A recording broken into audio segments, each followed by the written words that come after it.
Welcome back to my channel. I hope आप सब अच्छे हैं। आज हम कवर करने वाले हैं chapter how do organisms reproduce. हमें पता है कि आप सबके जो प्री बोर्ड्स एंड बोर्ड्स जो हैं वो जल्दी ही शुरू होने वाले हैं, तो आप सब तैयारी में होंगे। ठंड भी बढ़ रही है, मन भी नहीं करता पढ़ने का, तो फिर अब पूरा सिलेबस कैसे कवर करें। तो आज हम देखेंगे कि जो बोर्ड के पिछले सालों में एग्जाम हुए तो उनमें क्वेश्चंस कैसे आए थे इस चैप्टर में से। तो चलिए देर ना करते हुए शुरू करते हैं जल्दी से। पहला हमारा क्वेश्चन यही होगा कि व्हाट इज रिप्रोडक्शन। अगर हमें वो पता होगा तब हम इसको समझ पाएंगे कि हाउ डू ऑर्गेनिजम्स रिप्रोड्यूस। तो फिर चलिए शुरू करते हैं जल्दी से। तो चलिए शुरू करते हैं फिर रिप्रोडक्शन के साथ। तो देखते हैं कि इसमें हमने क्या पढ़ना है। रिप्रोडक्शन क्या है? एक प्रोसेस है जिसके थ्रू ऑर्गेनिजम्स क्या करते हैं, अपने ऑफस्प्रिंग्स बनाते हैं। क्या करते हैं? वो अपने ऑफस्प्रिंग्स बनाते हैं। It is a process,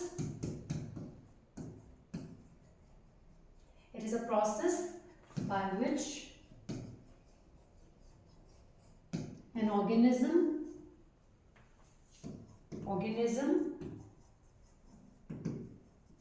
forms offspring। ठीक है, ऑफस्प्रिंग मतलब अपने बच्चे। तो अपने बच्चे जब एक ऑर्गेनिज्म प्रोड्यूस करता है, ऑर्गेनिज्म फॉर्म करता है अपने जैसे ऑफस्प्रिंग, तो उस प्रोसेस को हम क्या बोलते हैं? उसको हम बोलते हैं रिप्रोडक्शन।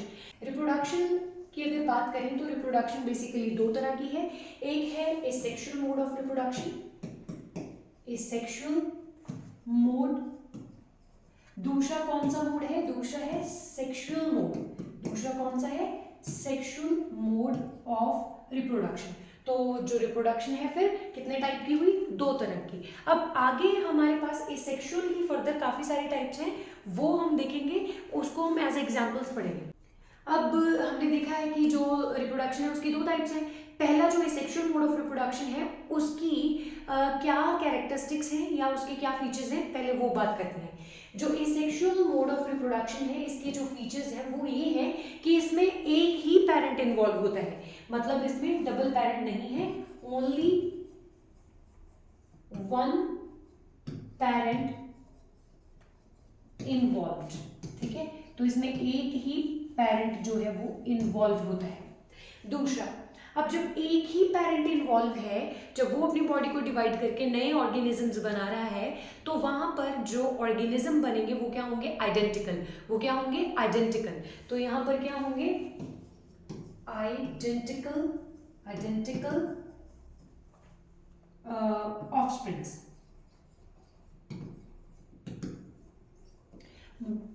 हम ये भी कह सकते हैं कि जो ऑफस्प्रिंग होंगे वो एक दूसरे के साथ भी मैच करेंगे, वो अपने पेरेंट्स की तरह भी दिखाई देंगे। तो ये क्या होंगे? डिट्टो कॉपी अपने पेरेंट्स की होंगे। हल्की फुल्की वेरिएशन देखने को मिल सकती है, मतलब क्या हो सकता है कि इनमें थोड़े से चेंजेस देखने को मिलेंगे, हम डिनाई नहीं कर सकते। मगर आपकी बुक्स में, आपके सिलेबस में यही बता रखा है कि जो एसेक्सुअल मोड ऑफ रिप्रोडक्शन है उसमें तो जो आपको डिफरेंसेस हैं वो देखने को मिलते ही नहीं, और जो सेक्सुअल रिप्रोडक्शन है उसमें आपको डिफरेंसेस देखने को मिलते हैं। तो आप ऐसे ही अटेम्प्ट करना अपने पेपर में। तो चलो देखते हैं। तो यहाँ पर क्या है? आइडेंटिकल कॉपीज जो है वो देखने को हमें मिलती हैं, और यहाँ पर एक ही पेरेंट जो है वो इन्वॉल्व होता है। तो फिर ये क्या थे? ये हैं फीचर्स किसके? एसेक्सुअल रिप्रोडक्शन के। किसके? एसेक्सुअल रिप्रोडक्शन के। आगे हमारे पास है एसेक्सुअल रिप्रोडक्शन की एग्जांपल्स हमने कवर करनी है। तो एसेक्सुअल रिप्रोडक्शन में कौन कौन सी टाइप्स आती हैं, बेसिकली मैं उसकी बात करना चाह रही हूँ। तो इसमें हम क्या बात करेंगे? इसमें हम बात करेंगे बर्डिंग की, इसमें हम बात करेंगे फिजन की, इसमें हम बात करेंगे फ्रेगमेंटेशन की, रीजनरेशन की, और इसके साथ ही हम बात करेंगे वेजिटेटिव प्रोपगेशन की। तो कौन कौन सी एग्जाम्पल्स हैं यहाँ पर हमारे पास? सबसे पहले फिजन आएगा। ठीक है, फिजन का मतलब क्या होता है कि कोई ऑर्गेनिज्म जो है वो अपनी बॉडी को ब्रेक कर देता है, उसकी बॉडी जो है टूट जाती है। एक होता है फिजन, एक होता है फ्यूजन। फिजन का मतलब होता है टूटना, फ्यूजन का मतलब होता है जोड़ना। अब यहाँ पर हम क्या बात कर रहे हैं? फिजन की। तो फिजन यहाँ पर आगे कितने टाइप की है? दो तरह की है। उसमें कौन कौन सी टाइप्स है? एक है हमारे पास बाइनरी फिजन, जिसमें ऑर्गेनिज्म की बॉडी सिर्फ दो पार्ट्स में टूटेगी, उसको हम बोलते हैं बाइनरी फिजन। ठीक है, फिर उसके बाद हमारे पास फिजन में ही एक और टाइप है जिसको हम बोलते हैं मल्टीपल फिजन। मल्टीपल का मतलब क्या है कि एक ऑर्गेनिज्म जो है उसकी बॉडी नंबर ऑफ पार्ट्स में टूट रही है, तो उसकी बॉडी में बहुत सारी फिजन्स हो रही हैं, तो ये क्या हुई, मल्टीपल फिजन। उसके बाद हमारे पास सेकेंड जो टाइप है वो क्या है, वो है बडिंग। तो इस सेक्सुअल मोड ऑफ रिप्रोडक्शन के अंडर सेकेंड हम कौन सी एग्जाम्पल पढ़ेंगे, हम पढ़ेंगे बडिंग। तो बडिंग में एक ऑर्गेनिज्म है, उसके साथ उसकी बॉडी के ऊपर एक कोई साइड पे से कोई एक ऑर्गेनिज्म की बॉडी में साइड पर कोई ऐसे आउटग्रोथ सी हो जाती है, उसको हम क्या बोलते हैं, बड। इसको डिटेल में कवर करेंगे, यहाँ पर सिर्फ नाम याद रखो। तीसरा यहाँ पर हम क्या पढ़ सकते हैं, हम पढ़ सकते हैं फ्रेगमेंटेशन के बारे में। किसके बारे में, फ्रेगमेंटेशन के बारे में। इसमें बॉडी के फ्रेगमेंट्स बन जाएंगे। फिर हम पढ़ेंगे रीजनरेशन के बारे में। किसके बारे में, रीजनरेशन के बारे में। फिर उसके बाद हम कौन सी टाइप के बारे में पढ़ेंगे, हम पढ़ेंगे वेजिटेटिव प्रोपगेशन के बारे में। वेजिटेटिव प्रोपगेशन के बारे में। जितनी ये टर्म्स हैं इनमें से एक आध आपके पेपर में आपको जरूर देखने को मिलेगी। आपने इन टर्म्स की डेफिनेशन अच्छे से याद करनी है और उसकी डायग्राम आपको अच्छे से आनी चाहिए। ऐसा भी हो सकता है कि आपको डायग्राम गिवन हो और आपने आइडेंटिफाई करना हो कि ये आखिर हो क्या रहा है, इस पिक्चर में क्या दिखाया जा रहा है, आपसे ऐसा पूछा जा सकता है। तो चलिए सबसे पहले शुरू करेंगे फिजन के साथ। किसके साथ, फिजन के साथ। सबसे पहले हमारे पास डायग्राम किसकी है, बाइनरी फिजन की। किसकी डायग्राम है हमारे पास, बाइनरी फिजन की। सबसे पहले क्या है, ये मदर अमीबा है, इसके पास ये इसका न्यूक्लियस है, ठीक है, ये क्या है, इसका न्यूक्लियस है। पहले इसमें क्या हुआ कि न्यूक्लियस का कंटेंट डबल हो गया। अब न्यूक्लियस का कंटेंट पहले से देखो क्या हो गया, इसमें डबल हो गया। पहले इतना सा था, अब इतना हो रखा है। जब ये इतना है तो मतलब इसका कंटेंट पहले से क्या हो गया, डबल हो गया। मानो ये पहले 2C था, अब ये क्या हो गया, 4C हो गया है।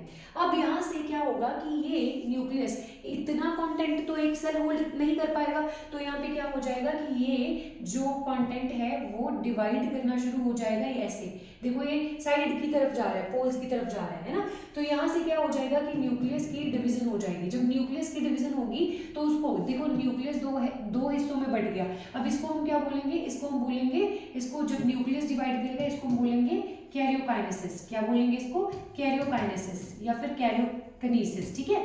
फिर उसके बाद क्या होगा, जब न्यूक्लियस डिवाइड कर जाएगा फिर बाद में यहाँ से ये साइटोप्लाज्म, जो ये साइटोप्लाज्म है ना, ये भी डिवाइड होना शुरू हो जाएगा। तो यहाँ से ये डिवाइड हो जाएगा, इसको हम क्या बोलते हैं, साइटोप्लाज्म की डिवीजन को हम क्या बोलते हैं, साइटोकिनेसिस या फिर साइटोकाइनेसिस, ठीक है। तो ये साइटोप्लाज्म जब डिवाइड हो जाएगा तो यहाँ से दो नए सेल्स बन जाएंगे, एक यहाँ पर और एक यहाँ पर। इनके पास अपना अपना जेनेटिक मटेरियल है और ये क्या वो बन गए, ये बन गए डॉटर सेल्स या फिर daughter amoeba. Why daughter cells, why not son cells, क्योंकि भाई जितने भी डॉटर सेल्स हैं वो कैपेसिटी रखते हैं कि वो फर्दर रीजनरेट कर सकते हैं, फर्दर रिप्रोड्यूस कर सकते हैं। सन सेल्स कभी भी रिप्रोड्यूस नहीं करते। तो ये क्या थी, ये थी बाइनरी फिजन। यहाँ पर बाइनरी का मतलब बाई से क्या है कि यहाँ पर एट द एंड आपको दो सेल्स मिलने वाले हैं। देखो 1 और 2, हमें एक सेल से, स्टार्टिंग में हमारे पास कितना सेल था, सिर्फ एक सेल, एक ही पेरेंट से हमें एट द एंड कितने सेल मिल गए, 2। इसी वजह से ये क्या है, ये है बाइनरी फिजन। आई होप ये आपको समझ में आ गया। ये डायग्राम बहुत ईजी है, आपको ऐसे ही बनानी है पेपर में, या फिर आपको ये आइडेंटिफाई करने के लिए आ जाएगी कि बताओ ये किसकी डायग्राम है या फिर ये पिक्चर आपको क्या डिपिक्ट कर रही है। तो आपने बताना है कि यहाँ पर अमीबा के केस में या फिर बैक्टीरिया के केस में क्या हो रही है, बाइनरी फिजन हो रही है। तो चलिए बढ़ते हैं फिर आगे। तो हमारे पास ये एक सैम्पल पेपर है जिसमें हम देखेंगे कि कैसे हमें क्वेश्चन पूछा गया था। देखो ये कि कौन सा ऑर्गेनिज्म है जो बाइनरी फिजन कर रहा है। तो आपसे इन्होंने पूछा कि बताएं करेक्ट ऑर्डर क्या होगा। लेशमैनिया के केस में है, ये भी क्या है, एक ऐसा ऑर्गेनिज्म है जो काला अजर जो है वो डिजीज कॉज करता है। ये भी बाइनरी फिजन के थ्रू ही रिप्रोड्यूस करता है। इसमें आप देखो कि जो ये ऑर्गेनिज्म है इसमें सीक्वेंस क्या रहेगा। पहले एक ऑर्गेनिज्म ऐसे होगा, इसके पास अपना न्यूक्लियस होगा, ये इसके क्या है, फ्लैजेला है, ठीक है। तो फिर क्या होगा, मैंने आपको बताया था कि पहले क्या होता है कि न्यूक्लियस का कंटेंट जो है वो डबल होता है। देखो यहाँ से हमें कंटेंट जो है वो पहले से डबल होता हुआ दिखाई दे रहा है और पास में ही दिखेगा पहले आपको। बाद में मतलब हमारे पास सीक्वेंस क्या होगी, पहले हमारे पास ये होना चाहिए, फिर हम ऐसे लिख देते हैं, फिर हमारे पास ये होगा, फिर उसके बाद जो न्यूक्लियस है वो अपनी कॉपी बना लेगा, मतलब 2 न्यूक्लियस हो जाएंगे पर सेल, एक ही सेल में। अब एक सेल में हमारे पास कितने न्यूक्लियस हो गए, ये तो ये हमारा हो जाएगा तीसरा। फिर यहाँ से साइटोप्लाज्म में डिवीजन होनी शुरू हो जाएगी। देखो ये साइटोप्लाज्म अब अपना अपना न्यूक्लियस लेकर के डिवाइड होता हुआ दिखाई दे रहा है यहाँ पर, मगर ये लास्ट वाला है। यहाँ पर देखो पहले थोड़ा सा साइटोप्लाज्म डिवाइड हुआ है, फिर ये इससे ज्यादा हो जाएगा और फाइनली इससे मतलब अलग ही हो जाएगा। तो यहाँ से हमारे पास फर्स्ट, सेकंड, थर्ड, फिर ये आएगा फोर्थ, फिर आएगा ये फिफ्थ। तो ढूंढो अब ये ऑप्शन कौन सा बनेगा। यहाँ से ऑप्शन बनेगा हमारे पास फर्स्ट, थर्ड, फिर मैंने बोला सेकंड, फिर ये, मतलब ऑप्शन बी हमारा क्या होगा, करेक्ट आंसर होगा। तो ऐसे क्वेश्चंस भी आपसे पूछे जा सकते हैं। आपसे पूछा जा सकता है कि बताएं कि जो ये डायग्राम है इसमें सीक्वेंस क्या रहेगा, जो फिजन होगी उसमें। ये आपका बैक्टीरिया के केस में या अमीबा के केस में भी पूछा जा सकता है, वहां पे भी तो बाइनरी फिजन हो रही थी। तो ये लेशमैनिया के केस में पूछ लिया, डिफरेंस कुछ खास नहीं है। तो बस सीक्वेंस पहचाननी है, आपने याद रखना है कि पहले क्या होगा, न्यूक्लियस का कंटेंट डबल होगा, फिर न्यूक्लियस डिवाइड होगा मतलब कैरियोकाइनेसिस होगी, फिर साइटोप्लाज्म भी डिवाइड होगा जिसको हम क्या बोलेंगे, साइटोकिनेसिस, फिर क्या होंगे, नए डॉटर सेल्स फॉर्म होंगे। तो ऐसे आपने याद रखना है। तो देखते हैं फिर आगे क्या है। अब ये जो पिक्चर है ये आपको बता रही है मल्टीपल फिजन। ये क्या शो कर रही है आपको, multiple fission. Wait a second, ये क्या शो कर रही है आपको, मल्टीपल फिजन। तो इसमें क्या होगा कि एक सेल के अंदर बहुत बार क्या होगी, डिवीजन होगी, जिसकी वजह से वहां से number of cells at the end हमें देखने को मिलेंगे। तो ये सबसे पहले एक हमने सेल लिया है किसका, प्लाज्मोडियम का। प्लाज्मोडियम क्या है भाई, वही है ये दुष्ट जो क्या करता है, मलेरिया कॉज कर देता है। ठीक है, मलेरिया कॉजिंग है ये प्लाज्मोडियम। अब जो ये प्लाज्मोडियम है ये क्या करता है, जब इसके अराउंड कंडीशंस इसके फेवर में नहीं होती तो ड्यूरिंग अनफेवरेबल कंडीशन ये अपनी बॉडी के अराउंड एक मोटी सी कवर बना लेता है जिसको हम क्या बोलते हैं, सिस्ट। क्या बोलते हैं हम, सिस्ट। ये जो है इसकी कवर, ये क्या है, ये है सिस्ट। तो इसने क्या किया, अपनी बॉडी के अराउंड एक मोटी सी कवर बना ली जिसको हमने बोला सिस्ट। ये सारी सिस्ट है, ठीक है। तो फिर इसके अंदर क्या होता है, ये अपने जो ये यहाँ पर न्यूक्लियस प्रेजेंट था ना, इसका जो न्यूक्लियस, तो उसमें ये बहुत सारे डिविजन्स लगाता है। फिर बहुत बार ये क्या करता है, यहाँ से अपने न्यूक्लियस के कंटेंट को क्या करता है, रेप्लिकेट करता है। तो मल्टीपल सेल्स बनाएगा और हर एक सेल में अपना अपना न्यूक्लियस होगा। तो यहाँ पर देखो आप कितने सारे सेल्स हैं, ये भी एक सेल है, ये भी, ये भी, ये भी, ये सारे सेल्स के पास अपना अपना ये न्यूक्लियस भी पड़ा है। तो यहाँ पर इतने सारे सेल्स बन जाएंगे कब, जब क्या है, अनफेवरेबल कंडीशंस हैं, ड्यूरिंग अनफेवरेबल, फेवरेबल ये आ रहा है, फेवरेबल कंडीशंस। ठीक है, तो अनफेवरेबल कंडीशन के टाइम पर ये क्या करेगा, अपनी मल्टीपल कॉपीज बनाएगा और फर्दर क्या करेगा, जब कंडीशंस क्या हो जाएंगी, इसके फेवर में हो जाएंगी, फेवरेबल हो जाएंगी, तब ये करेगा अपनी सिस्ट की रप्चरिंग। तो इसका सिस्ट जो है वो टूट जाएगा। तो वहां से जो ये बहुत सारे नए प्लाज्मोडियम के स्पोरोजोइड्स बने हैं उनको ये क्या कर देगा, बाहर रिलीज कर देगा ऐसे। तो ये कब होता है, फेवरेबल कंडीशन में। तो हमारे पास क्या हुआ, यहाँ से बहुत सारे, एक सेल से, इस एक सेल से एट द एंड हमारे पास कितने सारे नए सेल्स आ गए। तो ये कौन सी डिवीजन हुई, ये हुई मल्टीपल फिजन। किसके केस में होती है बच्चों, देखो ये एग्जाम्पल मत भूल जाना, ठीक है। दुष्ट प्लाज्मोडियम के केस में होती है, जो क्या कर देता है, मलेरिया कॉज करता है। इतना आपने याद रखना है, तो इसका स्क्रीनशॉट कर सकते हो आप। आगे हमने पढ़ना है ईस्ट के केस में बर्डिंग। बर्डिंग क्या होता है, इसमें एक ऑर्गेनिज्म जो है उसकी बॉडी पे कुछ एक साइड से एक छोटा सा स्ट्रक्चर ग्रो कर जाता है जिसको हम क्या बोलते हैं, बर्ड। जैसे कि जो ये ईस्ट है, ईस्ट क्या होता है, फंगस ही है, ये एक फंगाई है, ठीक है, आपने याद रखना है। अब इसमें क्या होता है, पहले ये एक ऑर्गेनिज्म ऐसा है जिसके पास अपना एक न्यूक्लियस है, ठीक है। अब इसकी बॉडी पे एक साइड में से एक ऐसे स्ट्रक्चर सा फॉर्म हो गया, ये स्ट्रक्चर फॉर्म हुआ है ना, ये वाला अलग सा, इसको हम क्या बोलते हैं, इसको हम बोलते हैं बर्ड। इसको क्या बोलते हैं, बर्ड।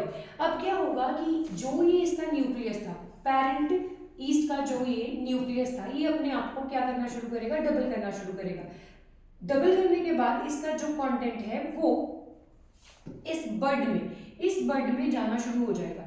तो अब जाने के बाद क्या होगा, फिर यहाँ से डिवीजन होगी और यहाँ पर अपना कंटेंट ये अपने पास रखेगा और बर्ड को भी ये अपनी कॉपी दे देगा। अब जब ही बर्ड के पास ये न्यूक्लियस चला जाएगा तो ये क्या करेगा, फुली ग्रोन बर्ड जो है यहाँ से टूट जाएगा, डिटैच हो जाएगा और जिधर भी जाकर के ये गिरेगा वहां से ये एक नया ईस्ट फॉर्म कर देगा, ये नया इंडिविजुअल बन जाएगा। समटाइम्स क्या होता है कि ये ग्रो नहीं करता और आगे अपने भी सेल के न्यूक्लियस की कॉपी बना लेता है और एक और नया बर्ड यहाँ पर फॉर्म हो जाता है, ये उसको न्यूक्लियस दे देता है। और ऐसे ही यहाँ पर देख सकते हो आप कि स्टार्टिंग में एक ईस्ट ने ऐसा किया कि अपने कंटेंट को डबल किया, इस पहली बर्ड को फिर इसने अपनी कॉपी जो थी न्यूक्लियस की वो दे दी, फिर फर्दर इसने इसको दे दिया होगा और इसको भी दे दिया होगा, फिर फर्दर इसने इसको भी दे दिया होगा। अब ऐसा भी हो सकता है ईस्ट के केस में कि जो बर्ड है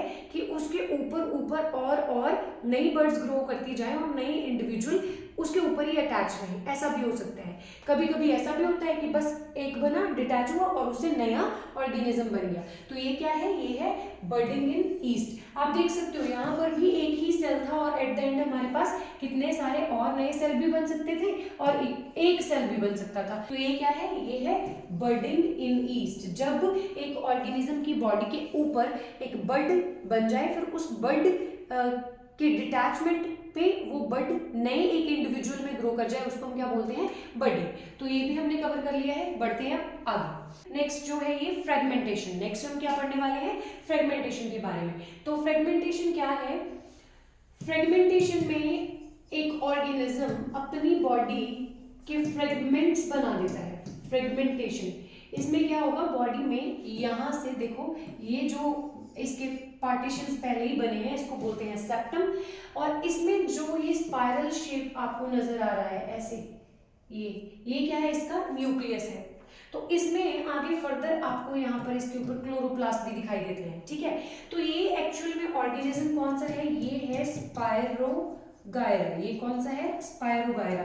तो आपने याद रखना है कि जो हमारे पास फ्रेगमेंटेशन है वो किसके केस में होती है, वो स्पायरोगायरा के केस में होती है, भूल मत जाना। अब यहाँ से क्या होगा कि ऑर्गेनिज्म अपनी बॉडी को डिवाइड करेगा यूं, और जितने पार्ट्स बनेंगे वो अपने आप में नए इंडिविजुअल्स होंगे। वो क्या होंगे, अपने आप में नए इंडिविजुअल्स होंगे।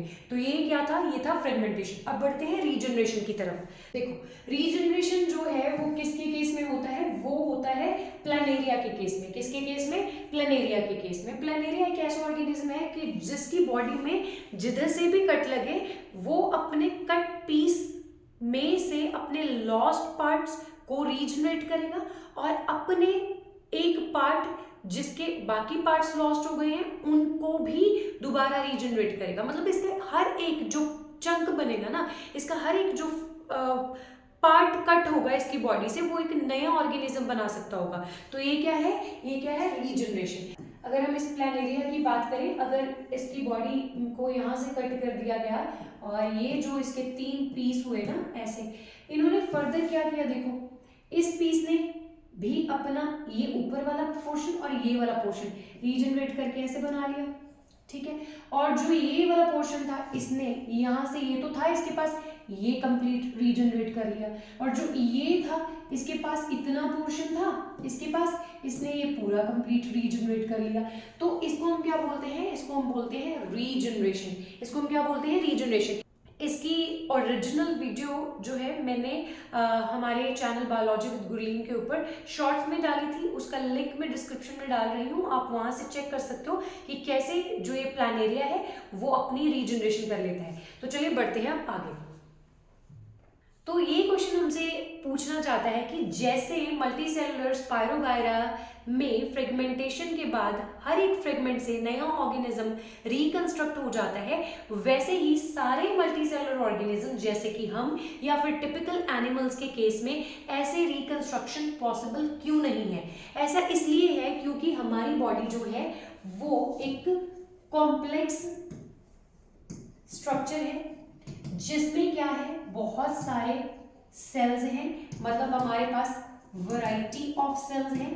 अब जो ये वैरायटी ऑफ सेल्स हैं, ये हर एक सेल अपने हिसाब से डिवाइड करता है। हमारी बॉडी में ऐसा नहीं है कि आपने बस कुछ सेल्स इकट्ठे करे और आपकी बॉडी फॉर्म हो गई, या फिर आपने कुछ सेल्स इकट्ठे करे, कोई टिपिकल एनिमल जैसे कि एलिफेंट या फिर बफलो की बॉडी तैयार होगी, ऐसा नहीं है। हमारी बॉडी में हर एक सेल एक वेल अरेंज्ड मैनर में पड़ा हुआ है, कि मतलब उसमें क्या है, जो टिश्यूज हैं वो बहुत ही ऑर्गेनाइज्ड मैनर में हमारी बॉडी में प्रेजेंट है। तो हर एक जो सेल है वो अपने हिसाब से डिवाइड होता है। हमारी बॉडी में रिप्रोडक्शन के लिए स्पेशलाइज्ड सेल्स जो है वो इन्वॉल्व होते हैं। तो हमारी बॉडी में ये क्षमता नहीं है कि किसी भी पार्ट को हम कट करें और हमारे हर सेल से एक नया ऑर्गेनिज्म जो है वो फॉर्म हो सके। हमारी बॉडी में एक नया ही प्रोसेस चलता है जिसको हम बोलते हैं सेक्सुअल रिप्रोडक्शन, जिसकी हम बात लेटर ऑन करने वाले हैं। तो यहाँ से हमारा आंसर क्लियर है कि हमारे पास क्या है,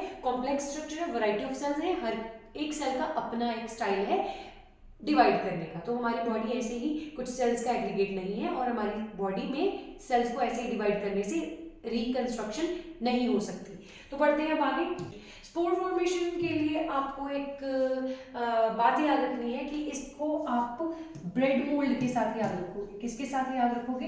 ब्रेड मोल्ड के साथ याद रखोगे, ठीक है।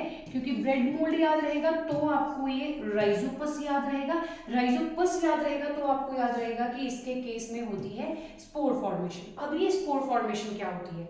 क्या होता है कि ये जो राइजोपस है ये क्या है, बेसिकली एक फंगस है। ये क्या है, एक फंगस है जो क्या करती है, जो डेड एंड डिकेइंग मैटर के ऊपर फीड करती है, मतलब ये सेप्रोफाइटिक मोड ऑफ न्यूट्रिशन करती है। वहां पर ये क्या करती है, अपने हाइफा, जो ये स्ट्रक्चर है ना, ये स्टॉक लाइक स्ट्रक्चर दिखाई दे रहा है, ये जो आपको यहाँ पर भी, इसको हम क्या बोलते हैं, हाइफे। और इसी हाइफे के ऊपर ये क्या करती है, एक ग्लोबुलर सा ऐसे गोल सा स्ट्रक्चर बना लेती है, जिसको हम क्या बोलते हैं, स्पोरेंजियम। ये कब बनाती है, जब इसके अराउंड कंडीशंस क्या होती हैं, इसके फेवर में नहीं होती, मतलब अनफेवरेबल कंडीशंस होती हैं। तब ये अनफेवरेबल कंडीशंस में क्या करती हैं, ये यहाँ पर अपना एक गोल सा ग्लोबुलर स्ट्रक्चर बनाएंगे, जिसको हम क्या बोलते हैं, स्पोरेंजियम। फिर इसके अंदर ये स्पोर्स फॉर्म कर देंगी, और जब इसके अराउंड ये कंडीशंस जो है वो सूटेबल हो जाएंगी, तो ये स्पोरेंजियम जो है यहाँ से बर्स्ट हो जाएगा, मतलब इसकी जो टफ लेयर थी सिस्ट वो फट जाएगी, और यहाँ से जो स्पोर्स हैं वो एयर में रिलीज हो जाएंगे। जिधर भी जाकर के ये स्पोर गिरेंगे वहां से एक नया फंगस जो है वो ग्रो कर जाएगा। अब यहाँ पर स्पोर्स की हेल्प से नया ऑर्गेनिज्म बना है, तो इसको हम क्या बोलते हैं, स्पोर फॉर्मेशन। तो ये किसके केस में होती है, राइजोपस, या फिर आपको याद रखना है ये ब्रेड मोल्ड के केस में होती है। इसके ऊपर आपको आपके सेक्शन सी में एक क्वेश्चन 3 नंबर में पूछा जा सकता है, वो क्या होगा, what is vegetative propagation, what are its advantages. ठीक है, तो आपने बताना है कि जो वेजिटेटिव प्रोपगेशन है वो क्या है और इसके हमें क्या फायदे हैं। तो पहले बात करते हैं वेजिटेटिव प्रोपगेशन। ये क्या है, ये क्या है, method of plant reproduction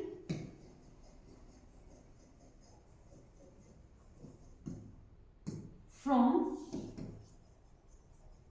plant parts.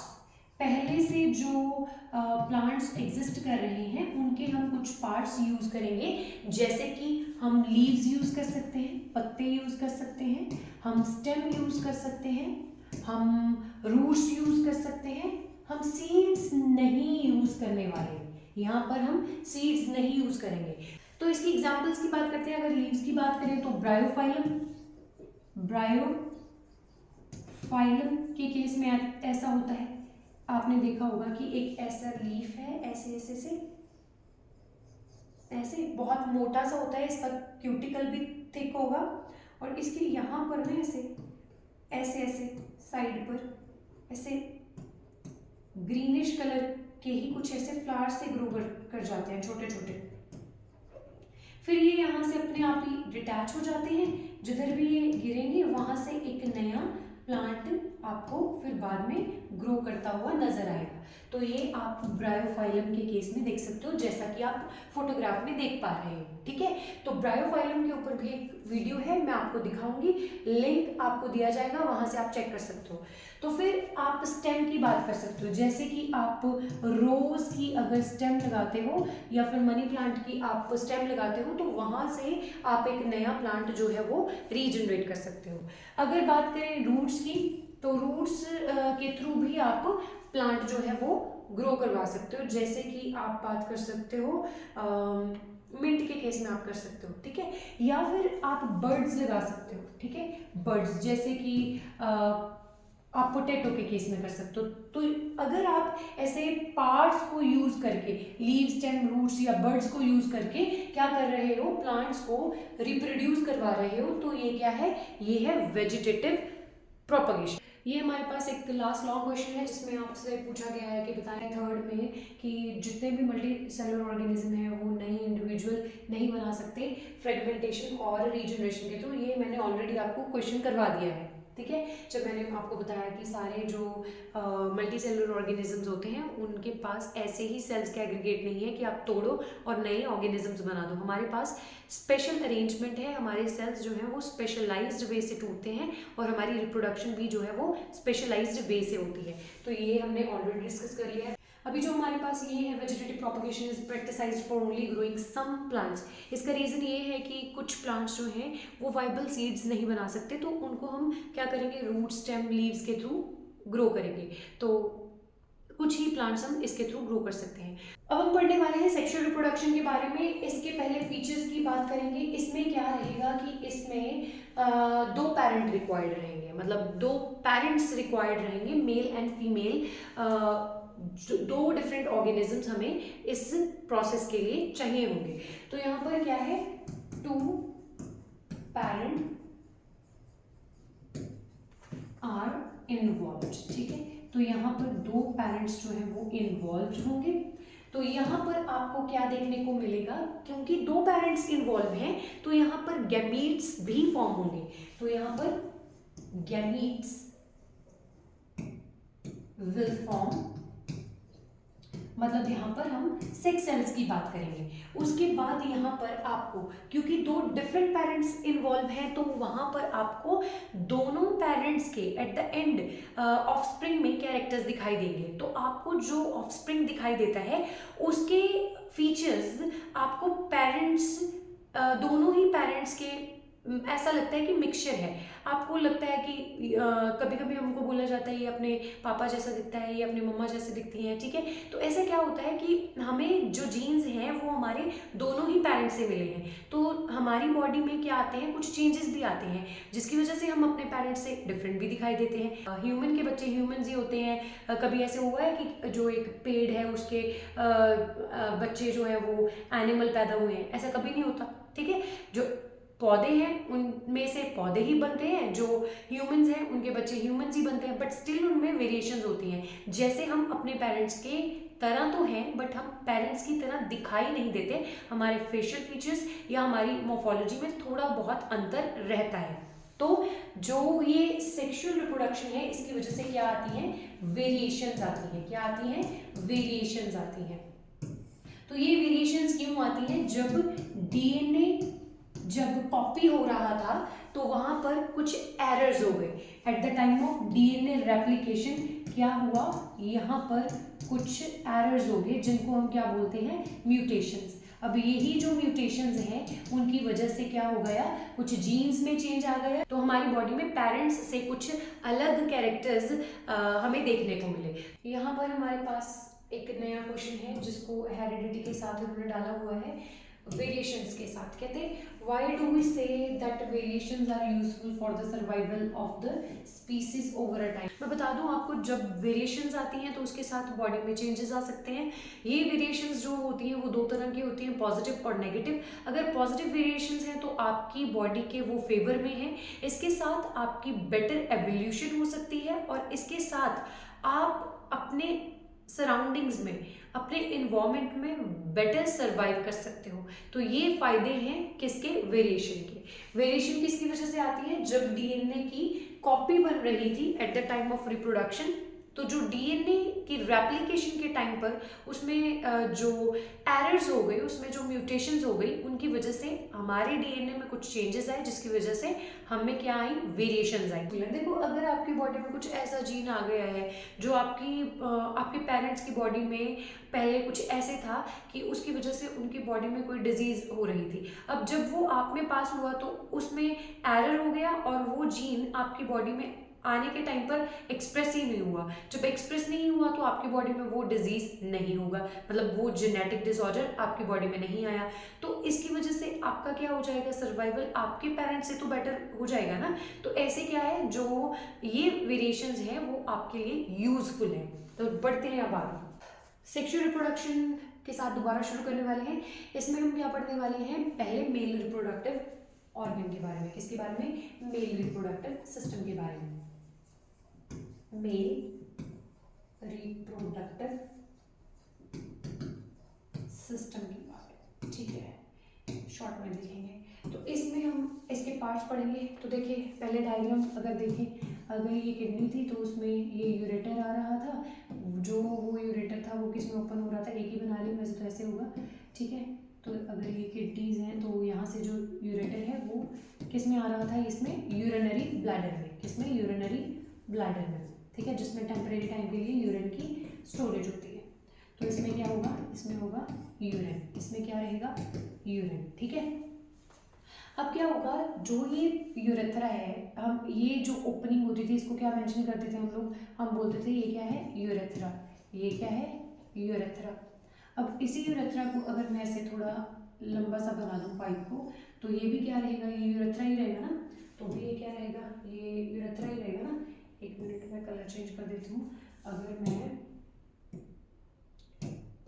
तो देखो अगर मैं इसी पाइप को ऐसे थोड़ा लंबा बना दूं तो भी तो ये यूरेथ्रा ही रहेगा ना, ये पाइप लाइक स्ट्रक्चर जिसकी कोई ओपनिंग भी होगी, जिसको हम मीटस बोल सकते हैं, या फिर ये यूरेथ्रा की ओपनिंग होगी, है ना। अगर मैं यहाँ पर एक ओवल शेप स्ट्रक्चर ड्रॉ करूँ ऐसे, इसके नीचे बिल्कुल ऐसे, जिसके ऊपर मैं ऐसे कुछ एक पाइप जैसी बना करके इसके पीछे से ऐसे निकाल दूँ और यहाँ से जाइए इसके भी पीछे, यहाँ से घूमती घूमती ये आए, यहाँ से होते हुए ये इसके साथ कंबाइन कर जाए, इसके साथ, ठीक है। तो जो ये मैंने ओवल स्ट्रक्चर बनाया है, ये क्या है, टेस्टिस, ये क्या है, टेस्टिस, पेयर में ये रहती है, मतलब दो टेस्टिस एक मेल रिप्रोडक्टिव में प्रेजेंट रहती है। तो साइड व्यू है तो एक ही दिखाई दे रही है। और यहाँ से जो ये पाइप गई है ना, जो रेड कलर में आपने ये जो पाइप देखी है, जो ये इसके पीछे से देखो, जो ये पाइप है, यहाँ से जो पाइप इधर गया, ठीक है, ये सारा क्या है, ये सारा पाइप जो यहाँ पर आकर के इसके साथ ज्वाइन कर गया, ठीक है, कॉमन पाइप बन गया ये। तो इसको हम क्या बोलते हैं, ये है वास डेफरेंस, वास डेफरेंस, या फिर हम इसको क्या बोल सकते हैं, इसको हम बोल सकते हैं स्पर्म डक्ट। इसको हम क्या बोल सकते हैं, स्पर्म डक्ट। क्यों स्पर्म डक्ट बोलते हैं, क्योंकि ये टेस्टिस के साथ रिलेटेड है और टेस्टिस में बनते हैं स्पर्म। टेस्टिस में क्या बनते हैं, यहाँ पर क्या बनते हैं, स्पर्म्स, यहाँ पर क्या बनते हैं, स्पर्म्स फॉर्म होते हैं। अब यही स्पर्म्स जो हैं यहाँ से आगे आगे मूव करते हैं, यहाँ यहाँ, ठीक है, मानो यहाँ पे आ गया।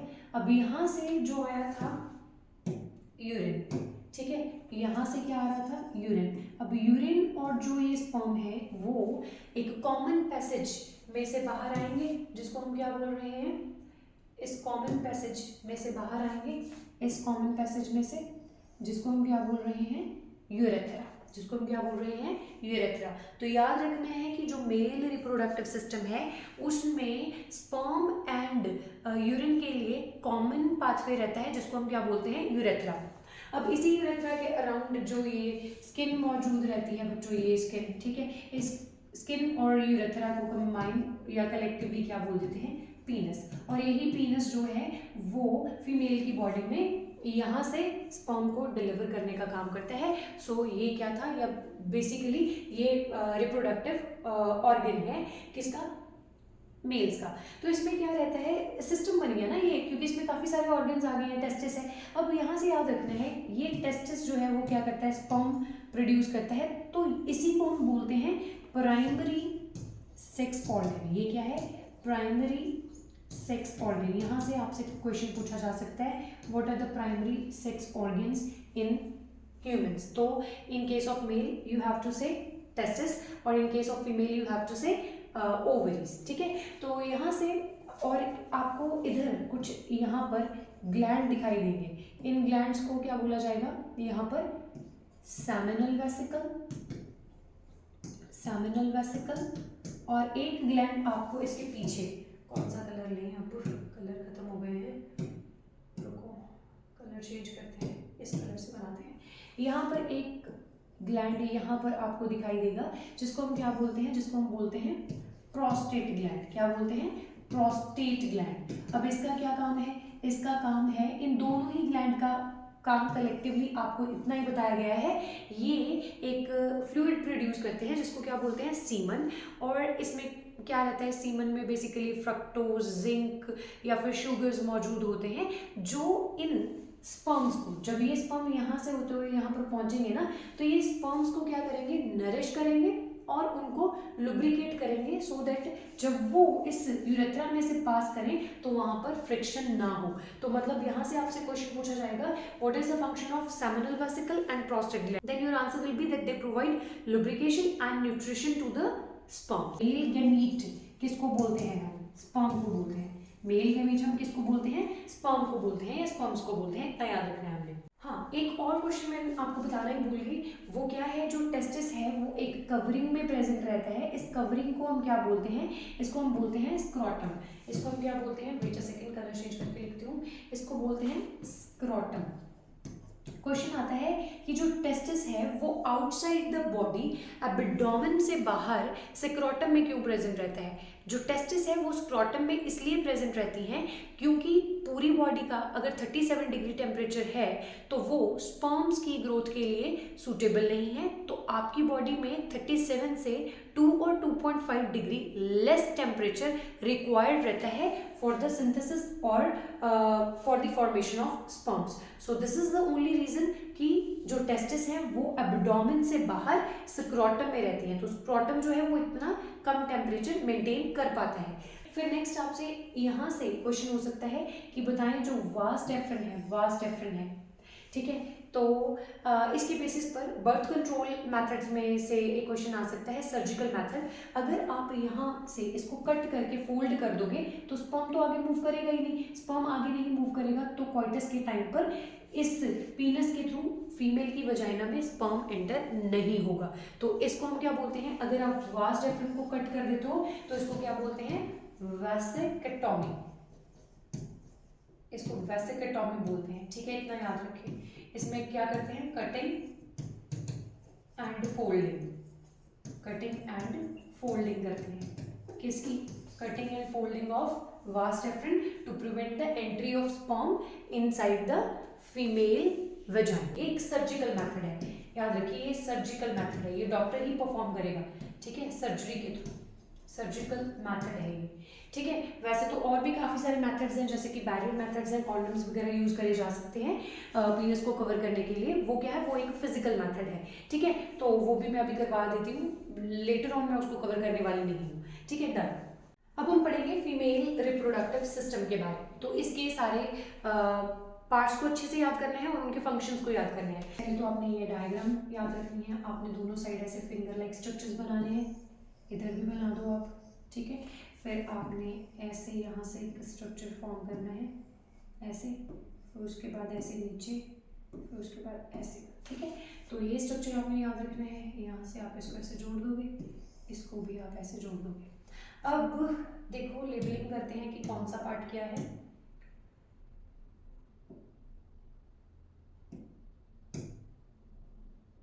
देखो जो ये फिंगर लाइक स्ट्रक्चर्स मैंने बनाए हैं ये क्या है, फिम्ब्रियाई, ठीक है, फिम्ब्रियाई। और जो ये स्ट्रक्चर है ये इतना, ये सारा फिम्ब्रियाई के साथ ही जो ये स्ट्रक्चर बनता है दोनों ही साइड, इसको कलेक्टिवली हम क्या बोल देते हैं, इसको हम बोलते हैं ओविडक्ट फैलोपियन ट्यूब, क्या बोलते हैं हम इसको, फैलोपियन ट्यूब। ये किसका एनालॉगस स्ट्रक्चर है, ये मेल रिप्रोडक्टिव सिस्टम के स्पर्म डक्ट का एनालॉगस स्ट्रक्चर है, मतलब ये उसी की तरह एक स्ट्रक्चर है, उसमें बस स्पर्म्स की पैसेज होती थी, इसमें एग की पैसेज होगी। तो चलिए देखते हैं फिर आगे। जो ये पोर्शन है, ये क्या है, ये है यूरेथ्रा, जिसकी जो ये बाहर वाली जो लाइनिंग है इसको हम बोलते हैं पेरीमेट्रियम। हमने बस अंदर वाली लाइनिंग की बात करनी है, जो ये अंदर वाली लाइनिंग में ऐसे वेवी सी बना रही हूँ, इसको हम बोलते हैं एंडोमेट्रियम। क्या बोलते हैं हम इसको, एंडोमेट्रियम, ठीक है। इसका बहुत अच्छा रूल देखोगे आप। फिर उसके बाद आपको यहाँ से याद रखना है, कलर चेंज करते हैं वेट। तो यहाँ पर दोनों तरफ ओवरीज प्रेजेंट है, जो किसने होल्ड करके रखी हैं, इन फिम्ब्रियाई, फिंगर लाइक स्ट्रक्चर्स ने। अब इन्हीं ओवरीज के अंदर जो हर एक फीमेल है उसके पास एग्स मौजूद होते हैं। चाहे एक छोटी बच्ची जो अभी अपने मदर के वूम्ब में है, उसकी बॉडी में भी, उसके भी रिप्रोडक्टिव सिस्टम में, उसकी भी ओवरीज में बहुत सारे एग्स प्रेजेंट होते हैं, बट वो मेच्योर नहीं होते। वो एग्स प्यूबर्टी के टाइम पर ही मेच्योर होते हैं, इतना याद रखिए। तो यही जो एग्स हैं, अब फर्दर हम देखेंगे कि इनकी मूवमेंट कैसे होती है। तो आगे पहले यहाँ पर लेबलिंग कर लेते हैं। जो ये पोर्शन है, जो ये पोर्शन है, इसको हम बोलते हैं वजाइना, जिसने क्या करना है, स्पर्म्स को रिसीव करना है। उसके नीचे जो ये पोर्शन है, इसको हम बोलते हैं सर्विक्स या फिर बर्थ कैनाल, जिसके थ्रू जो बेबी है उसकी डिलीवरी होती है आफ्टर गेस्टेशन पीरियड कंप्लीशन, ठीक है। तो अब हम देखते हैं कि ये रिप्रोडक्टिव सिस्टम जो है इसमें कैसे कैसे क्या क्या होता है। देखिए, फीमेल्स की बॉडी के अंदर एक साइकिल चलता रहता है, जिसको हम बोलते हैं मेंस्ट्रुअल साइकिल, जिसको हम क्या बोलते हैं, मेंस्ट्रुअल साइकिल, मेंस्ट्रुअल साइकिल। अब जो ये साइकिल है, ये बॉडी में 28 डेज से +- 2 डेज के लिए हो सकता है। अब क्या होता है, इस साइकिल के दौरान फीमेल की बॉडी में बहुत सारे चेंजेस आते हैं, मतलब उसके रिप्रोडक्टिव सिस्टम में कुछ चेंजेस आते हैं। वो कैसे, अब इसी, जब मैंने बोला कि ये 28 दिन का होगा, तो मतलब इसके एक स्पेशल डे पर एट 14th डे, ठीक है, एट 14th डे यहाँ पर एक प्रोसेस होगी जिसको हम क्या बोलेंगे, ओव्यूलेशन, जिसको हम क्या बोलेंगे, ओव्यूलेशन। अब पहले ये देखते हैं कि ये इम्पॉर्टेंट इवेंट जो है ओव्यूलेशन का, वो क्या है। देखो, जब इन ओवरीज के बारे में मैंने आपको बताया था, तो मैंने बताया कि इनमें क्या होते हैं, बहुत सारे एग्स प्रेजेंट होते हैं। अब हर मंथ ये साइकिल चलता है, ठीक है। तो इसमें से क्या होता है कि हर मंथ एक साइड से एक एग जो है वो फैलोपियन ट्यूब के अंदर चला जाता है, एक बार इस साइड से, एक बार इस साइड से। अब मानते हैं कि यहाँ से क्या हुआ कि इस साइड से एक एग जो है वो क्या हो गया, फैलोपियन ट्यूब में चला गया, यहाँ पर पहुंच गया, ठीक है। तो ये कब होगा, ये मेंस्ट्रुअल साइकिल के 14th डे पर होगा। कब होगा, 14th डे पर। अब देखो, जो 14th डे पर ओवरी में से फैलोपियन ट्यूब में एग की पैसेज हुई है, इसी को हम क्या बोलते हैं, ओव्यूलेशन। इसको हम क्या बोलते हैं, ओव्यूलेशन। तो हम क्या कह सकते हैं, release of egg from the ovary to the fallopian tube at the 14th day of menstrual cycle is known as ovulation. इतना याद रखिए। अब ओव्यूलेशन के बाद यहाँ पर ये एग वेट करेगा कि बाहर से वजाइना के थ्रू अगर पीनस की हेल्प से कोई स्पर्म एंटर होता है तो यहाँ पर फर्टिलाइजेशन हो सके। फर्टिलाइजेशन क्या थी, फर्टिलाइजेशन हम बोलते थे फ्यूजन ऑफ मेल गैमेट यानी स्पर्म एंड फीमेल गैमेट यानी एग टू फॉर्म जाइगोट। उसे हम क्या बोलते थे, फर्टिलाइजेशन, है ना, उसको हम क्या बोलते थे, फर्टिलाइजेशन। अब देखो, जितनी देर यहाँ पर ये वेट करेगा कि बाहर से कोई स्पर्म आए, तो जो ही इनर लेयर है वो क्या करेगी, अपने आप को और ज़्यादा थिक कर लेगी, ये पहले से मोटा कर लेगी, ये अपने आप को स्पॉन्जी बना लेगी, सो दैट ये एक कुशन की तरह एक्ट कर सके। जब अगर जाइगोट से एम्ब्रियो बनकर यहाँ पर इम्प्लांट होगा तो उसको कोई भी प्रॉब्लम ना हो, तो उसको अच्छे से रखने के लिए ये अपने आप को कुशन लाइक बना लेगी और अपने आप को ब्लड सप्लाई के साथ एनरिच कर लेगी, सो दैट ग्रोइंग एम्ब्रियो को ब्लड की अच्छी सप्लाई मिल सके। अब ये प्रेपरेशंस यहाँ पर चल रही हैं, मगर जैसे यहाँ पर इस वजाइना में से कोई स्पर्म अंदर नहीं आया, तो दैट मीन्स यहाँ पर तो जाइगोट फॉर्म ही नहीं हुआ, मतलब यहाँ पर फर्टिलाइजेशन नहीं हुई, ठीक है। अब जब यहाँ पर फर्टिलाइजेशन नहीं हुई है तो क्या होगा, eight the end of this menstrual cycle, मतलब जब ये 28 डेज हो जाएंगे वेट करते हुए, तो क्या होगा, जो ये एंडोमेट्रियम की लाइनिंग ने अपने आप को थिक किया था वो अपने आप को ब्रेक करेगी, वो टूटेगी। इतना मोटा होकर के तो वो नहीं रह सकती, क्योंकि हर मंथ उसने मोटा होना है, तो फिर तो बहुत ही ज़्यादा हमारी बॉडी में एंडोमेट्रियम में इतना मटेरियल इकट्ठा हो जाएगा, उसको हम नहीं रख सकते। तो इसके लिए क्या होगा, जो ये एंडोमेट्रियम की लाइनिंग है वो ब्रेक होगी, उसके साथ ही ये एग भी रिलीज होगा, और उसके साथ ही म्यूकस एंड ब्लड इस रिप्रोडक्टिव ऑर्गन में से मेंस्ट्रुअल साइकिल के एंड पर बॉडी में से रिलीज हो जाएगा। तो इसे हम क्या बोलते हैं, इसे हम बोलते हैं मेंसेस या फिर पीरियड या फिर मेंस्ट्रुएशन। तो मेंस्ट्रुएशन क्या है, release of endometrium along with egg and blood and mucus through the vagina, so this is what, this is menstruation. तो मेंस्ट्रुएशन जो है वो हर 28 और 30 दिन के बाद बॉडी में से होती है। तो अब अगर यहाँ पर कोई स्पर्म बाहर से एंटर कर जाए, अब क्या होगा, अब अगर स्पर्म यहाँ पर एंटर होता है तो ये स्पर्म और जो एग है उसकी क्या हो जाएगी, फ्यूजन। फ्यूजन के बाद यहाँ पर क्या होगा, जाइगोट फॉर्म हो जाएगा। तो अब यहाँ से आपसे क्वेश्चन पूछा जा सकता है कि बताएं जो फर्टिलाइजेशन है वो कहाँ पर होती है, फर्टिलाइजेशन जो है वो कहाँ पर होती है। तो आपका आंसर क्या होगा, fertilisation takes place in fallopian tubes या फिर ओविडक्ट। ठीक है, देखो यहाँ पर एग मूव हो रहा था ना, एग को ही ओवम बोलते हैं, तो इसलिए इसको ओविडक्ट बोला है क्योंकि ये उसका पैसेज है। अब क्योंकि यहाँ पर फर्टिलाइजेशन हुई है तो हम बताएंगे कि फर्टिलाइजेशन कहाँ होती है, फैलोपियन ट्यूब में।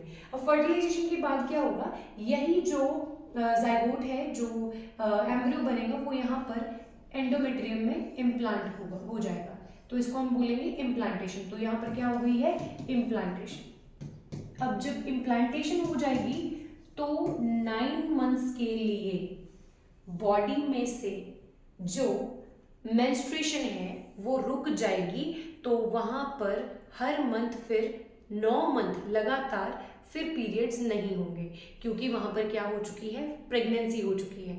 तो प्रेगनेंसी जो है मतलब गेस्टेशन पीरियड जो है वो स्टार्ट हो गया है। अब जब प्रेगनेंसी के 9 मंथ्स कंप्लीट हो जाएंगे तो फिर यहाँ से सर्विक्स में से जो है बेबी का बर्थ होगा, तो इसीलिए इसको हम क्या बोलते हैं, बर्थ कैनाल। तो इतना हमने याद रखना है। अगर क्या है, अब यहीं पर हमने याद रखना है कि बर्थ कंट्रोल मेथड्स के बारे में। तो अगर यहाँ पर ये फर्टिलाइजेशन को हमने कंट्रोल करना है, क्योंकि क्वाइटस हुआ है, क्वाइटस के बाद भी अगर आपने फर्टिलाइजेशन नहीं होने देनी, तो क्या हो सकता है कि यहाँ पर इन फैलोपियन ट्यूब्स को कट करके इनको फोल्ड कर दिया जाए सर्जिकल मेथड से, तो फिर स्पर्म चाहे यहाँ पर पहुंच जाए मगर उसकी एग के साथ फ्यूजन नहीं होगी, उसकी एग के साथ फ्यूजन नहीं होगी, क्योंकि एग और आगे नहीं बढ़ सकता। तो इस तरीके से क्या होगा, हम प्रेगनेंसी को क्या कर सकते हैं, रोक सकते हैं। तो ये क्या है, ये भी एक सर्जिकल मेथड है। ये क्या है, एक सर्जिकल मेथड है। इसमें हमने क्या किया, जो फैलोपियन ट्यूब है मतलब ओविडक्ट है उसको कट करके फोल्ड किया है, तो इसको हम क्या बोलते हैं, इसे हम बोलते हैं ट्यूबिकेटॉमी। तो ये क्या है, एक सर्जिकल मेथड है। इसके ऊपर आपसे ऐसे क्वेश्चन पूछा जाएगा, डिफरेंशिएट बिटवीन वेसिकेटॉमी एंड ट्यूबिकेटॉमी। तो आपका आंसर क्या होगा कि वेसिकेटॉमी जो है वो मेल्स के केस में होती है और ये फीमेल्स के केस में। तो वहाँ पर स्पर्म को पास होने से रोक दिया जाता है कि वो यूरेथ्रा तक नहीं पहुँच पाता। इस केस में जो ओवरी में से आने वाला एग है उसको ब्लॉक कर दिया जाता है कि वो स्पर्म के साथ मीट नहीं हो पाता। So this is how surgical methods are used to perform. तो नेक्स्ट इसके बाद जो है ओरल पिल्स की बात कर सकते हैं। फीमेल्स जो है वो प्रेगनेंसी को ब्लॉक करने के लिए ओरल पिल्स लाइक सहेली और मालाडी यूज़ कर सकती हैं, या फिर इसके बाद जो है वो सर्विकल कैप्स जो है वो यूज़ कर सकती हैं, सो दैट पीनस के थ्रू आने वाले जो स्पर्म्स हैं उनकी एंट्री को ब्लॉक कर दिया जाए। तो इसके साथ ही हमारा जो है sexual reproduction in case of humans खत्म होता है। अब बढ़ते हैं last topic, that is sexual reproduction in case of plants. तो यहाँ पर से आपके लिए एक डायग्राम होगा जिसको आपने लेबल करना होगा और बताना होगा कि इस डायग्राम में एक्चुअल में हो क्या रहा है, और फिर बताना होगा कि पॉलिनेशन की कौन कौन सी टाइप्स हो सकती हैं। अब हम पढ़ने वाले हैं reproduction in plants, reproduction in flowering plants या एंजियोस्पर्म्स। फ्लावरिंग प्लांट्स मतलब जिनके ऊपर फ्लावर्स हम देखते हैं, तो उन केस में रिप्रोडक्शन कैसे होती है। बेसिकली ये फ्लावर्स जिनकी हम बात करेंगे वो क्या होंगे, बाइसेक्शन होंगे। मतलब इनके केस में आपको दोनों ही सेक्सेस जो हैं वो एक ही फ्लावर के अंदर देखने को मिलेंगे। जैसे कि आप बात कर सकते हो चाइना रोज जिसको हम हाइबिस्कस बोलते हैं, तो उसके केस में आप देख सकते हो कि एक ही फ्लावर के ऊपर दोनों ही जो पोर्शंस है, मतलब male reproductive part and female reproductive part जो है वो प्रेजेंट रहता है। तो उसमें जो रिप्रोडक्शन होती है वो सेक्सुअल रिप्रोडक्शन होती है। तो चलिए देखते हैं कैसे। अगर मैं यहाँ पर फीमेल रिप्रोडक्टिव पार्ट को ड्रॉ करूँ तो वो आपको कुछ ऐसे दिखाई देगा, ऐसे पॉट या बास की तरह, ठीक है। तो अब इसका जो ये ऊपर वाला पोर्शन है इसको हम बोलते हैं स्टिग्मा, इसको हम क्या बोलते हैं, स्टिग्मा। और जो इसका इतना आपको सिलिंड्रिकल सा पोर्शन दिखाई दे रहा है इसको हम बोलते हैं स्टाइल। जो ये आपको इसका फूला हुआ पोर्शन दिखाई दे रहा है इसको हम बोलते हैं ओवरी। क्या बोलते हैं इसको, ओवरी। और इस पूरे को कलेक्टिवली हम बोलते हैं female reproductive part of the flower, जिसको हम क्या बोलते हैं, जिसको हम कार्पल या फिर पिस्टल के नाम से जानते हैं, जिसको हम कार्पल या फिर पिस्टल के नाम से जानते हैं। एक फ्लावर में मल्टीपल कार्पल्स भी हो सकती हैं, एक कार्पल भी हो सकती है। और इस अब ओवरी के अंदर एक स्ट्रक्चर मौजूद रहता है जिसको हम क्या बोलते हैं, ओव्यूल, जिसको हम क्या बोलते हैं, ओव्यूल। ये किस में मौजूद रहता है, बेसिकली ओव्यूल इसके अंदर है ऐसे, ठीक है। और जो ये स्ट्रक्चर है इसको हम बोलते हैं एम्ब्रियो सैक, इसको हम क्या बोलते हैं, एम्ब्रियो सैक, ठीक है। इसको थोड़ा डिटेल में बाद में बना करके दिखाऊंगी, इतना याद रखिए पहले। अब बात करते हैं कि अगर हम देखें कि मेल रिप्रोडक्टिव पार्ट जो है वो कैसा दिखाई देता है। अगर मेल रिप्रोडक्टिव पार्ट की बात करें तो मेल रिप्रोडक्टिव पार्ट में क्या रहेगा, ये एक आपको एक सिलिंड्रिकल स्ट्रक्चर दिखाई देगा जिसको हम क्या बोलेंगे, जिसको हम बोलेंगे फिलामेंट, जिसको हम बोलेंगे फिलामेंट, फिलामेंट। अब इसी फिलामेंट के ऊपर आपको बाइलोब्ड स्ट्रक्चर दिखाई देगा जिसको हम क्या बोलते हैं, एंथर, जिसको हम क्या बोलते हैं, एंथर। अब इसी एंथर के अंदर इसके गैमीट्स मौजूद रहते हैं और उन्हीं गैमीट्स को हम क्या बोलते हैं, अगर इसमें ये गैमीट्स हैं उनको हम बोलते हैं पोलन ग्रेन्स, उनको हम क्या बोलते हैं, पोलन ग्रेन्स। दिखाई दे रहा है आपको, पोलन ग्रेन्स, ठीक है। और जो इस अगर हम इसकी बात करें ओवरी की, तो इसके अंदर क्या मौजूद रहता है, इसके एम्ब्रियो सैक में एग मौजूद रहता है, ठीक है। तो एम्ब्रियो सैक में जो इसका गैमीट है, फीमेल गैमीट, उसको हम बोलते हैं एग, ठीक है। इसका जो मेल गैमीट है उसको हम क्या बोलते हैं, पोलन ग्रेन, उसको हम क्या बोलते हैं, पोलन ग्रेन्स, ठीक है। तो यहाँ पर इसमें एंथर में पोलन ग्रेन्स जो है वो मौजूद रहते हैं, ठीक है। तो इतनी बात याद रखेंगे। ये क्या हो गया, मेल गैमीट, और ये क्या है, ये है फीमेल गैमीट, फीमेल गैमीट, ठीक है। अब देखो, जो एंथर प्लस फिलामेंट है, इस कंप्लीट स्ट्रक्चर को हम बोलते हैं मेल रिप्रोडक्टिव पार्ट, और इसको हम बोल सकते हैं स्टेमन।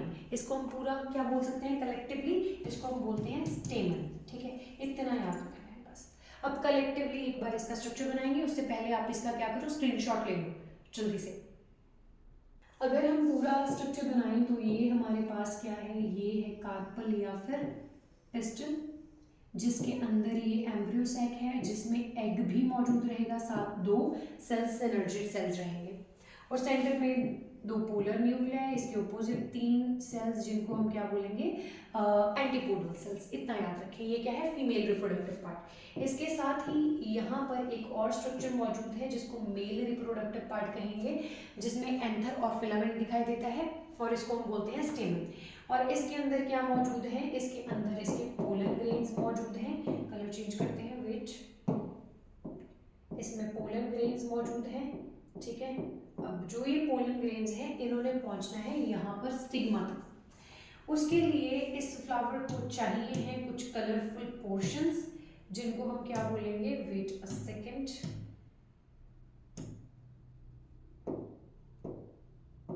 जिनको हम क्या बोलेंगे, पेटल्स। ये कलरफुल पेटल्स यहाँ पर रहेंगी जो इंसेक्ट्स को इल्योर करेंगे, जिनकी हेल्प से, उन्हीं इंसेक्ट्स की हेल्प से यहाँ से पोलन ग्रेन शिफ्ट होगा यहाँ पर। ठीक है, तो ये कलरफुल पेटल्स को देख करके कोई भी इंसेक्ट इनकी तरफ आएगा और इसके ऊपर बैठेगा। इमेजिन करें यहाँ पर सबसे पहले वो बैठ गया, ठीक है, वो यहाँ पर बैठा, ठीक है, उसने क्या करा, यहाँ से कोई पोलन ग्रेन पिक कर लिया और फिर ये फ्लाई करके यहाँ पर पहुँच गया और इसने ये पोलन ग्रेन यहाँ पर भेज दिया। ठीक है, अब जो ये पोलन ग्रेन यहाँ पर गया, वो किसकी वजह से गया, क्योंकि पोलन ग्रेन को तो तभी लेकर के जा पाए जब इन्होंने फ्लावर के इन कलरफुल पोर्शंस को देखा, जिनको हमने क्या बोला, पेटल्स। अब उसके नीचे ही एक और पोर्शन हम देखेंगे, ग्रीन पोर्शन हम देखते हैं। इस ग्रीन पोर्शन को हम क्या बोलते हैं, सेपल्स। इन ग्रीन पोर्शंस को हम क्या बोलते हैं, सेपल्स। जो ग्रीन कलर की पत्तियां दिखाई देती हैं, सेपल्स, और उसके नीचे क्या होता है, पेडंकल। ठीक है, अब जो ये पोलन ग्रेन यहाँ से इधर पहुंच गया है, तो इस प्रोसेस को हम क्या बोलते हैं, इस प्रोसेस को हम बोलते हैं पॉलिनेशन। क्या बोलते हैं हम इसको, पॉलिनेशन। इसको हम क्या बोलते हैं, पॉलिनेशन। अब जो ये पॉलिनेशन है, ये क्या है, transfer of pollen grain from the anther to the stigma. तो इसके लिए एजेंट्स जो है वो डिफरेंट हो सकते हैं। तो पॉलिनेशन जो है वो विंड के थ्रू भी हो सकती है, एयर के थ्रू भी हो सकती है, मतलब अगर जो प्लांट है वो वाटर के अंदर है तो वाटर करंट्स की हेल्प से भी हो सकती है। तो डिफरेंट एजेंट्स हो सकते हैं। अब यहाँ पर पॉलिनेशन हो गई है।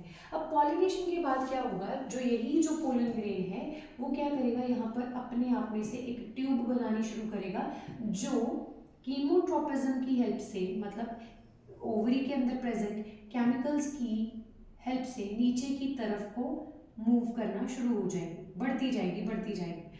और जो ये पोलन ग्रेन था, इसके पास क्या थे, 2 मेल गैमीट थे। क्या थे इसमें, 2 मेल गैमीट थे।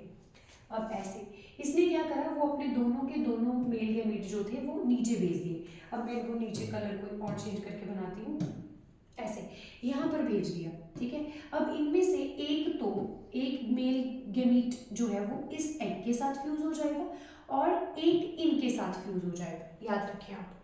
ठीक है, जो सेंटर में मैंने बनाया था वो क्या था, वो था पोलर न्यूक्लियाई। ठीक है, वो क्या था, पोलर न्यूक्लियाई। अब यहाँ पर क्या होगा, देखो, जब एग के साथ पोलन ग्रेन के गैमीट की फ्यूजन हो गई तो एक फर्टिलाइजेशन तो यहाँ पर हो जाएगी। ठीक है, तो यहाँ पर क्या हो गई है, फर्टिलाइजेशन। क्या हो गई यहाँ पर, फर्टिलाइजेशन, क्योंकि यहाँ पर एग एंड मेल गैमीट की क्या हुई, फ्यूजन। एक फ्यूजन यहाँ पर हो गई और 2 आए थे ना, क्योंकि मेल गैमीट, तो एक यहाँ पर फ्यूज कर गया, और जो यहाँ पर फ्यूजन हुई ये भी क्या है, फर्टिलाइजेशन। क्योंकि इस केस में 2 बार फर्टिलाइजेशन हुई है तो इसको हम क्या बोल देते हैं, डबल फर्टिलाइजेशन। क्या बोल देते हैं हम इसको, डबल फर्टिलाइजेशन।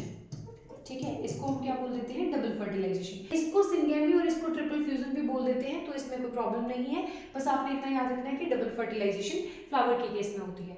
तो देखो, अब हमसे पूछा क्या जाएगा, आपको पूछा जाएगा, एक डायग्राम बना करके देंगे, आपने लेबलिंग करनी है। मानो आपसे बोले ये ए क्या है, ये बी क्या है, ये सी क्या है, तो लेबलिंग करनी है आपने।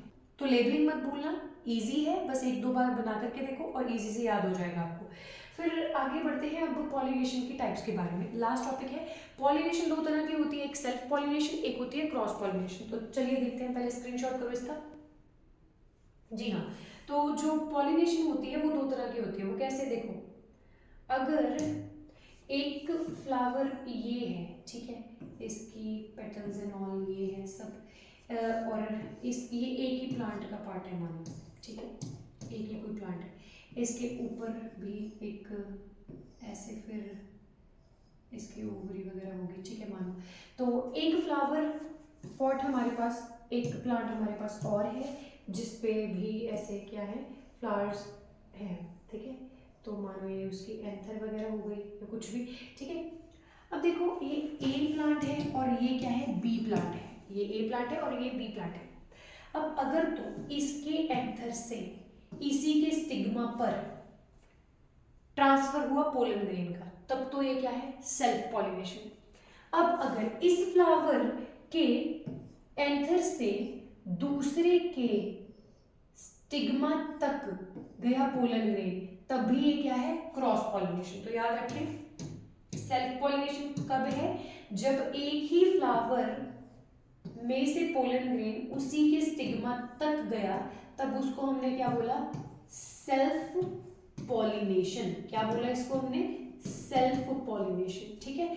अब अगर एक के एंथर से दूसरे के स्टिग्मा तक गया, ठीक है, तो ये क्या है, क्रॉस पॉलिनेशन। क्या है ये, क्रॉस पॉलिनेशन। तो यहां पर भी क्रॉस पॉलिनेशन है और यहां पर भी क्रॉस पॉलिनेशन है, तो इतना याद रखना आप, ठीक है। अगर क्रॉस पॉलिनेशन होती है तो वेरिएशंस आएंगी, डिफरेंसेस आएंगे। अगर सेल्फ पॉलिनेशन होती है तो वहां पर डिफरेंसेस नहीं आते, तो वहां पर आइडेंटिकल कैरेक्टर्स ही जो है वो ट्रांसफर होंगे, मतलब पेरेंटल टाइप ही हमें दोबारा ऑब्टेन होगी। सो इसी के साथ हमारा लेक्चर जो है वो खत्म होता है।